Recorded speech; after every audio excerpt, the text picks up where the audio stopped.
देश में अब चुनाव में लड़ाई जब होगी तो इंडिया बनाम एनडीए होगा। इंडिया नाम रख देने से बीजेपी खेमे की तरफ से बहुत बयानबाजी शुरू हो गई है। इंडिया और भारत को लेकर अलग अलग तर्क दिए जा रहे हैं। आम आदमी पार्टी कल विपक्षी दलों की मीटिंग में शामिल हुई। हमारे साथ सांसद संजय सिंह मौजूद हैं, बात कर लेते हैं। संजय जी, इंडिया नाम देने के बाद से जिस तरीके की प्रतिक्रियाएं भाजपा वालों की तरफ से आ रही हैं, कह रही इंडिया अंग्रेजों का दिया हुआ नाम था, उस नाम पर आप चल रहे हैं। अंग्रेजों ने भारत तोड़ो की राजनीति करी, आप भी वही कर रहे हैं। तो ये स्टार्टअप इंडिया किसने दिया? मोदी जी तो अंग्रेज नहीं है। मेक इन इंडिया किसने दिया? नरेंद्र मोदी अंग्रेज नहीं है, वो तो ब्रिटिश शासक नहीं है, वो तो भारतीय हैं।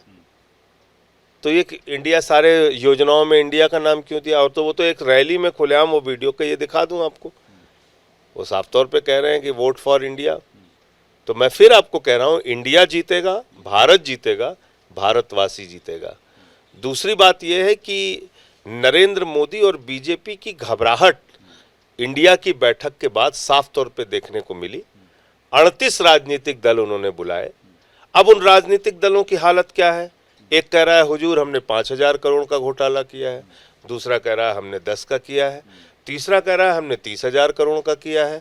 मोदी जी कह रहे हैं चिंता मत करो, अभी तो मैंने 70,000 करोड़ वाले को पकड़ा था, उसको सम्मान दिया ना, एक को उप मुख्यमंत्री बनाया, दूसरे को मंत्री बनाया। तो ये न्यू डीलर ऑफ अडानी है, ये एनडीए नहीं है। और ये पूरी की पूरी सरकार अडानी की गुलाम है। इस देश के अंदर आकाश से लेके पाताल तक सब कुछ एक व्यक्ति के नाम इन्होंने नीलाम कर दिया है। तो मैं तो सिर्फ यही कहना चाहता हूँ कि हम इंडिया के लिए काम करेंगे और मोदी जी और उनकी सरकार और उनका गठबंधन जो न्यू डीलर ऑफ अडानी है, ये अडानी के लिए काम करेगा। मोदी जी तो कह रहे हैं कि हम न्यू इंडिया बना रहे हैं, एनडीए का मतलब न्यू इंडिया डेवलप्ड हो सकता है, इसी पे 9 साल न्यू इंडिया तो 9 साल से वो बना रहे हैं। कौन सा न्यू इंडिया बना रहे हैं? उत्तर प्रदेश में जिन लोगों पे बुलडोजर चला रहे थे उनको अपने गठबंधन में शामिल कर लिया।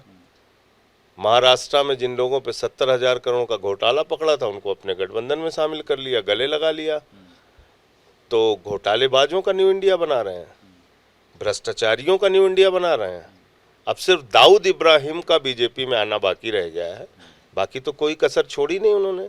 वाटर घोटाले को मुख्यमंत्री बनाया, शारदा नारदा स्कैम वाले को लीडर ऑफ अपोजिशन और अपनी पार्टी का राष्ट्रीय उपाध्यक्ष बनाया। तो पूरे देश में चुन चुन के एक डायलॉग था, चुन चुन के मारूंगा। तो अब मोदी जी ने चुन चुन के शामिल करूंगा का नारा अपना लिया है। मोदी वॉशिंग पाउडर सक्सेसफुली काम कर रहा है, सबको धुल धुल के हरिश्चंद्र बना रहे हैं।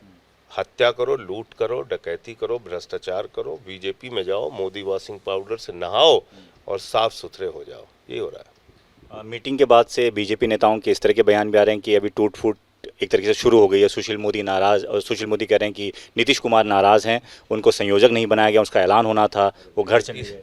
नीतीश कुमार नाराज है तो नीतीश कुमार जी बोलेंगे ना, सुशील मोदी क्यों बोल रहे हैं? सवाल ये है कि क्या नीतीश कुमार जी ने कोई बयान दिया क्या? मुझे तो जानकारी नहीं है। तो संयोजक बना रहे हैं नीतीश कुमार, उनसे पूछिए। नहीं, देखिए अगले स्टेप में अभी कल जो जितना एजेंडा था, जितने मुद्दे थे, उस पर एक बात तय हुई, एक गठबंधन का नाम तय हुआ। अब आगे जो फैसले होंगे वो धीरे धीरे आपके सामने आएंगे। एक बात और निकल के आई थी कि अरविंद केजरीवाल ने मीटिंग में सीट शेयरिंग पे जल्द से जल्द निर्णय लेने को कहा है। क्या आप लोग चाहते हैं कि इस फॉर्मूले पे पहले बात हो ताकि आप इसमें आगे बढ़ सकें? देखिए, बहुत सारे सुझाव अंदर बैठक में दिए गए। अब मुझे लगता है उसको सार्वजनिक रूप से चर्चा करने की ज़रूरत नहीं, सामूहिक रूप से जो तय हुआ और आप लोगों को बताया गया वो उसका एक सार है। और निश्चित रूप से बहुत सारी चीज़ें हैं जो जल्द से जल्द तय होंगी, तो इस गठबंधन के लिए अच्छी संभावना रहेगी। लेकिन स्टेट यूनिट का जिस तरीके से बयान आता है, चाहे दिल्ली में हो, पंजाब में हो, कांग्रेस की मैं बात कर रहा हूँ, वो खुश नज़र नहीं आते आम आदमी पार्टी के साथ जाने में। तो कैसे हो? कांग्रेस से ही पूछिए आप। आम आदमी पार्टी से संबंधित कोई बात हो तो मुझसे पूछिए, कांग्रेस की कोई बयानबाजी या बातचीत है तो कांग्रेस वालों से पूछिए।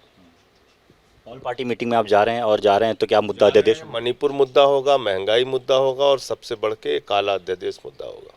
धन्यवाद बातचीत के लिए। तो संजय सिंह सीधे तौर पर ये कह रहे हैं कि सारे भ्रष्टाचारियों को शामिल करने के बाद एनडीए तैयार कर लिया है, लेकिन अब एनडीए की लड़ाई इंडिया से है और ये लड़ाई इंडिया ही जीतेगा।